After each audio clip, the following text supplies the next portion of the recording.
ده بسكوت ولا شيبسي؟ ده الاختراع اللي حير الكل، وب3 مكونات بس، وبدون اي نقطة زبدة ولا حتى زيت. هنعمل اخف واحلى بسكوتة تقرمش زي الشيبسي واحلى بكتير. يلا بينا بقى على المقادير ونشوف طريقتها ازاي.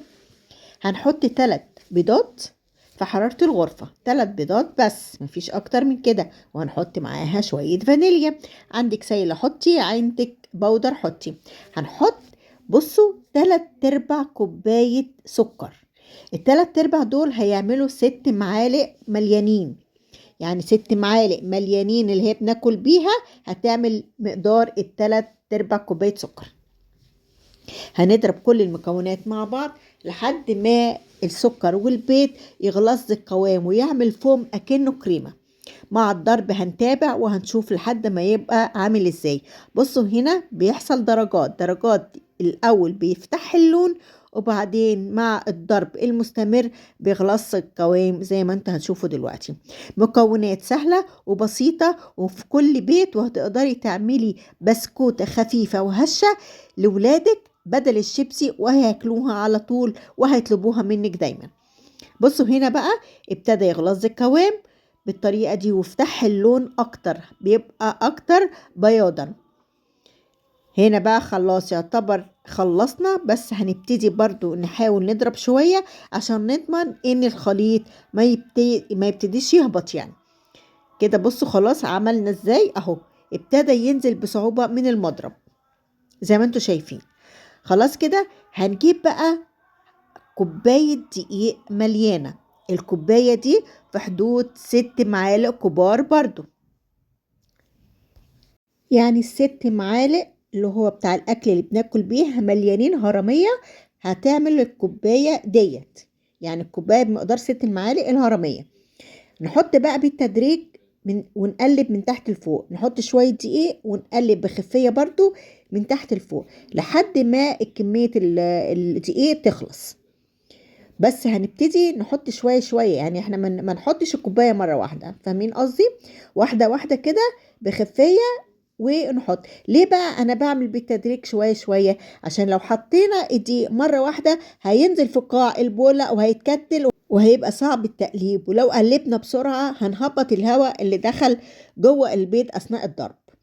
بصوا انا بعمل حبة حبة زي ما انا قلت لكم، امشوا بالطريقة اللي انا عم بعمل بيها بالظبط وهيطلع من ايديكم احلى بسكوت. هنبتدي بقى نخلص كده الكمية، ودي اخر شوية هنحطها في من الكوباية، وكده خلاص كمية دي يعتبر خلصت.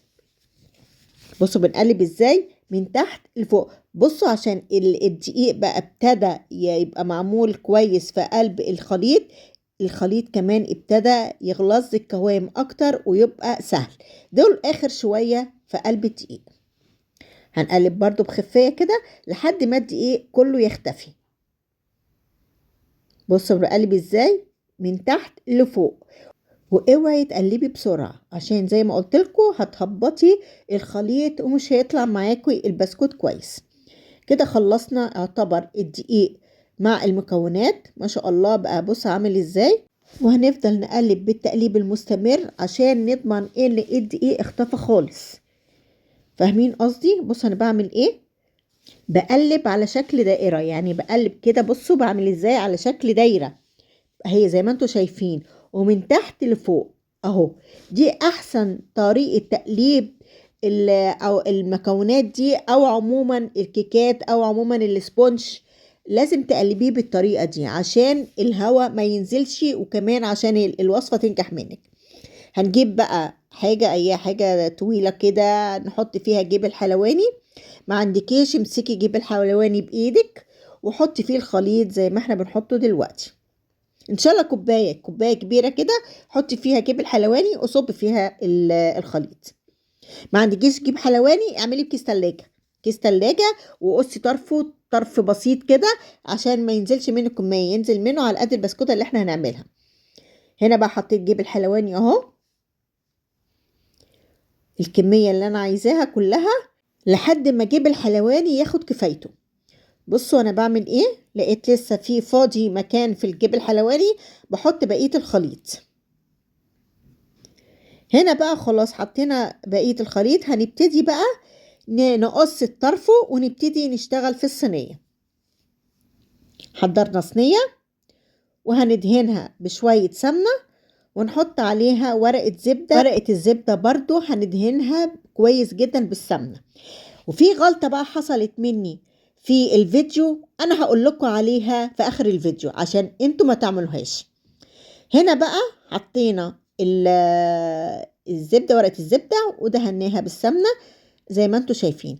طبعا احنا قصينا طرف صغير من جبن حلواني، هنبتدي بقى ننزل منه على قد مساحة البسكوتة اللي احنا عايزينها. بصوا عبارة عن بسكوت صغير كده، دوائر صغيرة.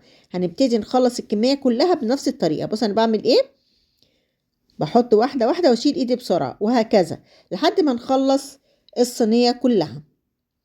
ويعني وتملوا بقى اللي فوق عشان تبقى انها تفرش، فكل ما تملي من فوق هتدي سمك حلو في البسكوتة. فاهمين قصدي؟ هنعمل الصينية كلها بنفس الطريقة. المقدار دوت هيعمل لي صينيتين، يعني الكبر ده صينيتين كبار، وهعمله كمية حلوة.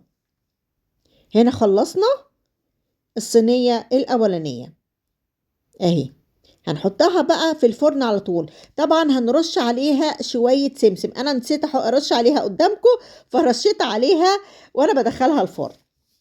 هنا بقى الصينية اللي انا قلت لكم عليها هندهنها سمنة وهنحط عليها البسكوت من غير ورقة زبدة. انا كان بيتهيألي بقى ان انا الورقة الزبدة عشان هي مش نوع كويس، عموما بيبقى موجود عندنا الزبدة، ورق الزبدة مبقاش كويس، خفت انها تلزق، فروحت عاملة ايه بقى، دهنت الصينية سمنة وحطيت من غير ورقة الزبدة. طلع العكس بقى، هي دي الغلطة اللي انا عملتها. لزق في قلب الصينية دي وما لزقش في الصينية اللي فيها ورقة الزبدة، عشان انا دهنت ورقة الزبدة كويس جدا.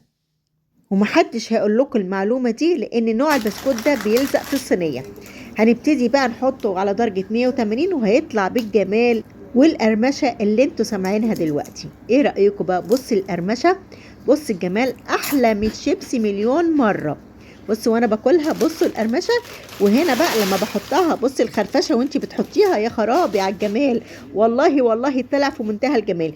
قومي بقى اعمليه لولادك بايديك الحلوة، ومش هتشتري الشيبسي ده من بره خالص، لانهم هيطلبوا البسكوت الشيبسي ده على طول من ايدك الحلوة. ايه رأيك بقى في الجمال؟ احلى واسهل بسكوت شيبسي هتعمليه في بيتك وبمكونات بسيطة جدا، 3 مكونات بس فقط لا غير.